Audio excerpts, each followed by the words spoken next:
Amasung India gi marakta chahi lisang stetna chatnaramba Free Movement Regime Ministry of Home Affairs na lauthokibagi mayokta Naga Singna Ukhrul town da rally chatkrai. Rally as United Naga Council gi midyang makhada Tangkhul Naga Longna Tangkhul Frontal Organization singa khutsam naduna chatkibani. Maru oina Ukhrul gi Dungai Junction amasung Khamashom Junction dagi miyoi lishing tararom na punduna Ukhrul town yauna town asigi maru oiba lambi singda Kholau kaya lauduna chatkibaga loinana Ukhrul headquarter ground da aroiba lamthungpham oiduna miyam gi oiba mifam pangthoki. Mifam aduda Naga MLA Laishio amasung MLA Khashim Washum na saruk yaki.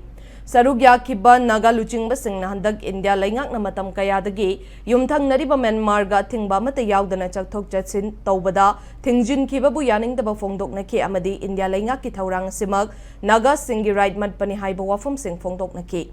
Panme abadi state asida thokli beirang asigi manung channa mamang chahi gi February thada India amadi Myanmar ani gi marakta document amata yaudana nakalani makta kilometer taraga taruk fawbagi manungda chathok chasin gyaramba adu lokthokibane. Adubu mari lainaba che chang yaurabadi kilometer tara fawbadi chathok chasin yabagi ayaba hauziki oina chatnaribane.